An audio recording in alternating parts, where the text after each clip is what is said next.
Let's go ahead and talk. I got a quick few minutes for lunch break.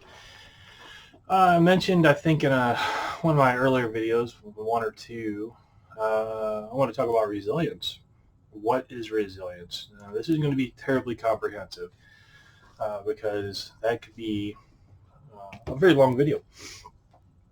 I want to give an overview of resilience because I'm not sure if this is a topic that our young people are ever taught. I'm not sure if folks my age were really taught this. We're kind of taught it in a tertiary way, through watching our grandparents, and uh, and then if you had joined any kind of manual job, joined the military, whatnot, you learn resilience.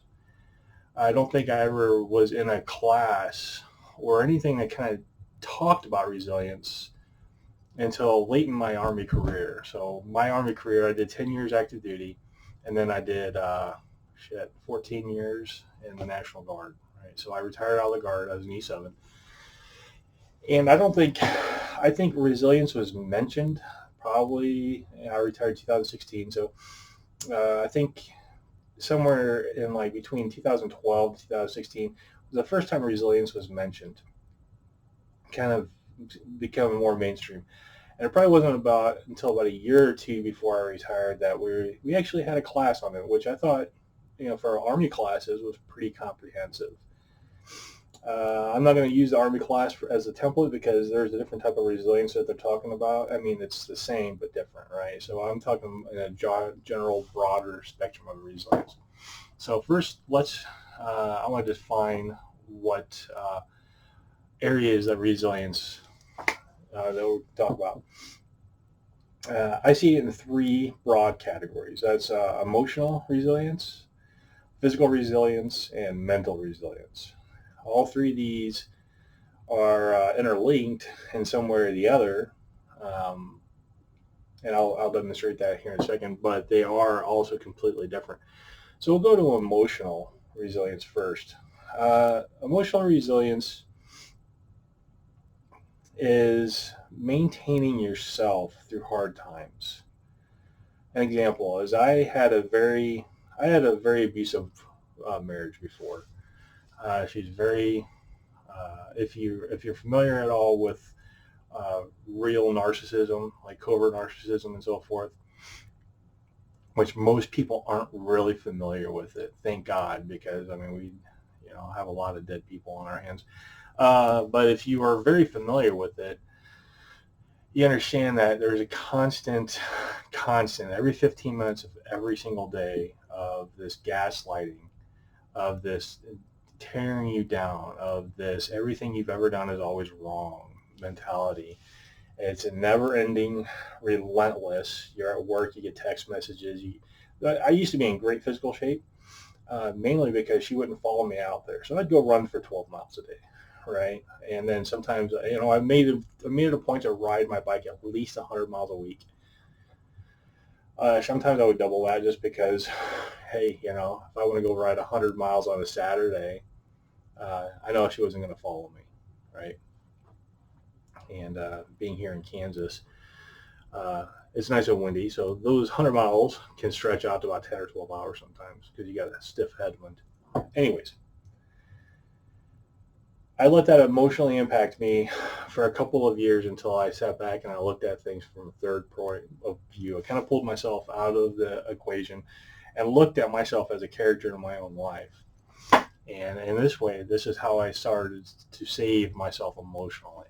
So hopefully nobody goes through such ordeals to learn emotional resilience. But there's always going to be a time when you're going to emotionally crack. We talk about a lot of veterans with PTSD and well, any type of PTSD, to be honest with you, can impact that. It's kind of funny. I had a doctor once tell me he thinks I'm suffering from PTSD from my marriage, and it had nothing to do with my military service. And I used to be a door kicker, and on my active duty side, and smelled my fair share of guts and brains. But that emotional resilience is something that you hold on to things too much.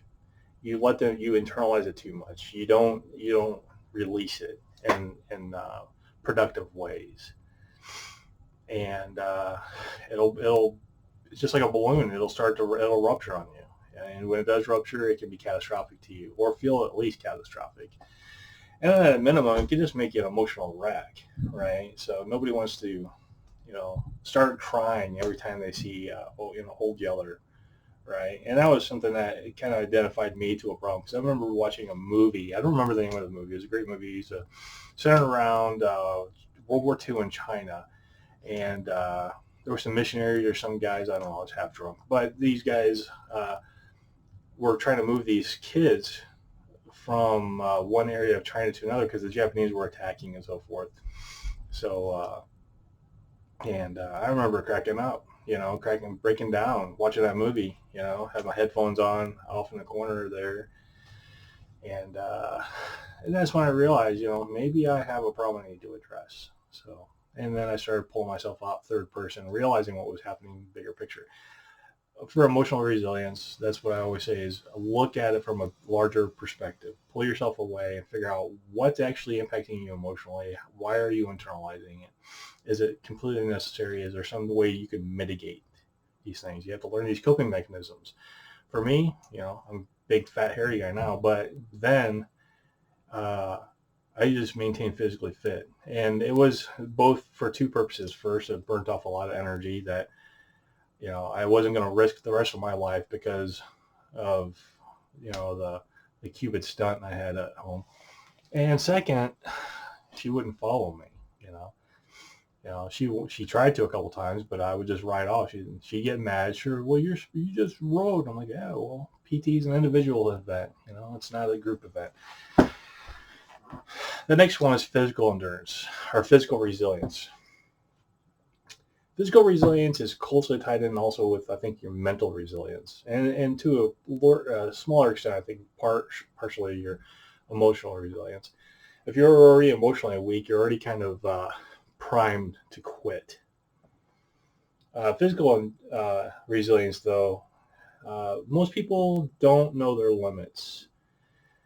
You know your mental resilience limit. You don't know your physical resilience limit. Something I definitely learned in the Army is that you can walk for 40 hours straight if you have to. You can take a couple of breaks to, water breaks or enough just to loosen up your shoulders or something like that. But the human body is incredibly resilient. You can rebound from falls that you think, oh my God, I should have died there. You don't even have a bruise on you. But most people don't know that. Most people quit when they start feeling a little tired. And that little bit of tiredness is just the beginning. That is purely just the beginning. Training yourself to be physically resilient is probably one of the critical aspects of your what am I thinking? Your how you look at yourself, how much you think you can take, and it's from the physical aspect. If you go out and climb a mountain, like my YL, we climbed the 14er a couple years ago, and we tried it on the first day. We got to a scree pile, man. She was like, I can't do it, I can't do it, I can't do it. The second day, and coming from Flatland, Kansas here, definitely, I was feeling it too. Going from, where we're at now here, 4,000 feet up to 10, 12,000 feet where base camp was. And you're only going up, 2,500 feet, right? So if that. She wanted to quit entirely, the entire friggin' way. And I told her, like, you don't have to quit. You're not going to quit. You're just going to walk slow. Just walk slow and keep walking. Just keep chugging along. Just keep pedaling, right? 9R Bikes has got that little sticker, just keep pedaling, or pedal, damn it. Same thing. Just keep walking. If you got to carry a heavy load, carry it. Don't let you got to learn to cut the mental aspect out of this. Okay, that goes into the third point of resilience, is that your mental resilience, right? And this is tethered to, but not completely coupled with your emotional resilience. Emotional resilience is completely different. Mental resilience is a mental toughness, your grit, right? And that grit is something that we don't talk about anymore. It used to be something that we famed ourselves on in America. We have grit. What does that mean? It means that we find ways to be successful regardless of the obstacles in front of us. When others tell us we need to quit, when our body or our mind is telling our body to quit, when our emotions are telling our mind, hey, maybe we should just give this up, but we don't. We just keep chugging along. We keep going. Every great innovation in this country has started off with somebody with grit. They were unwilling to give up until you had to. Can you take that too far? Absolutely. Myself as an example, stuck with my ex way too long because I thought I could fix things, and I realized that when somebody's constantly moving the goalposts, they want you to fail. In instances like that, you should probably just quit. You're never going to win, and when you start thinking about in terms of relationships of winning or losing, well, you already know you're on the bad side of the relationship. You've made the relationship to a competition, and that relationship will fail. Unless, of course, you're a team member on a sports team, and then you should probably compete with each other because you'll make each other better. But generally, teams don't compete with each other. They push along. They push each other forward and inspire each other, but they don't compete with each other. Crappy ass instant coffee for the afternoon. Anyways, your mental resilience is probably the weakest component, I would say, because it's the first part that's going to start telling you to slow down or take a break or stop. And we, by nature, just listen to it. We just do it, right? We're like, all right, it's kind of hot outside and I'm sweating. I'm just going to take a break now. Or, I've been walking for a while. My legs are kind of sore. I think it's done for the day. Or I just don't feel like doing it. It's easier to lay on the couch on the air conditioning and watch TV than it is to go out and do what has to get done. You have to get the shit done, right? So you have to overcome your mental resilience, or you have to build your mental resilience, overcome your mental stopping, right? Because humans by nature are by default lazy, I believe, most of us anyways. Some people are incredibly, the worker bees, and you'll see these one or all three of these maybe, but at least one these resilience types. Some, you're going to run into people that are incredibly resilient, either the emotional or the physical or the mental. And like I said, I think the physical and the mental are more closely coupled than like the emotional and physical or the emotional and mental, because your mind will tell you to stop working.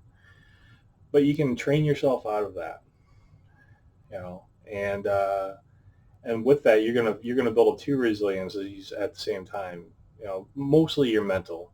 Your body can always get stronger, but you're probably 2 to 3 times stronger right now than you really think you are. You have trained yourself to quit at such an early stage that your mental resilience is the weak component here. I don't really have much to say on how to build these things up. You got to find your own ways of practicing, right? Mental resilience, set yourself a goal and don't let yourself fail. Don't make a single excuse as to why you fail. As soon as you do that, you've already failed, right? I've known people that make tons of excuses before they even try to make an excuse for success. What you've got to do to build up your mental resilience is to make nothing but one excuse for success, and that's I cannot fail. Don't think of anything else. Well, it's hard, it's hot, it's blah, blah, blah. Maybe I'm just not good enough, this and that, yada, yada, yada. Knock that bullshit out of your mind and just chug along. Just keep pedaling, damn it. Just keep walking one foot in front of the other. And if you want to test yourself. Get up in the morning and get a bike. I don't care if it's a cheap-ass Walmart bike. Make sure the tires are full. Make sure you got a water bottle and go for a ride. and set yourself a point on the map that's twice, the point on the map is far away as you thinking, right, I think I can do 10 miles. You set that point out 10 miles because now you're 10 miles away and you still have to pedal back 10 miles. And you know what's going to be the end result of that? You're going to come back. You're going to be probably a little sore. Your butt's going to hurt, and you're going to make it home. You're going to make it home just fine. And right there, that automatic thing right there is going to tell you, well, I just went twice as far as I thought I could go. Next time, I'm going to put the point out 15 miles or 20 miles. Next thing you know, I'm riding a Century with whatever bike club is around. And, Saturday morning, we're going to go ride 100 miles. Is it going to suck? Yeah, probably. Are you going to crack from it? Only if you let yourself. You can give up. The wind's too stiff. It's a 30-mile-an-hour headwind, and man, it sucks. I'm just going to call my sag ride and go home and bolo this ride. You'll never finish. As soon as you find a reason to fail, you will fail, and that is a weak mental resilience playing against you right there. I've seen that even with cyclists that have ride 4 times more than me or more. They get a stiff 30-mile-an-hour headwind, which is not hard to find in Kansas. That's a nice light breezy day here in Kansas most days, and they'll quit because they're like, oh man, this sucks. Yeah, it does suck, but all you have to do is keep pedaling. It's not a race. It's you have a quality aspect to this, not the quantity, but the quality. And the quality of it in this aspect was just to finish. You don't make excuses. You don't let things pop up to make excuses for you. So you're not automatically primed to make these excuses. So anyways, I want to put this out. I got a quick few minutes for lunch, and I don't know, this is probably about 15 minutes or so already. And that's it. If you have any comments or questions, please leave them for me. I would definitely enjoy this. I would like to maybe start up the Ask Dad channel or Ask Dad kind of like thing, but I need more. I need subscribers, So if you see this, you want to subscribe, do so. And that's for YouTube policies. I'm seriously considering kind of ignoring that with the political situation and YouTube's definitely taking a one-sided approach to everything. So I might find other ways of doing that. There's always Zoom, right? Granted, there's vulnerabilities to that. There might be other technologies you can use, and maybe if we get enough interest, I'll have a once a month or bi-weekly or every other week, whatever that is, bi-monthly chat to where it's just kind of questions and answers, because my target audience is people that if you watch my introduction video, it tells you my target audience. So watch that. If you have any comments, questions, you have topics that you want me to bring up, I've already got a list of probably about 40, 50 topics that I do want to bring up eventually. And I just need to be more steadfast about making these videos and putting them out on a schedule. Anyways, now we're hitting 18 minutes. So, you know what? I'll say please subscribe to the channel. Comments are always welcome. Be respectful in the comments, and have a great day.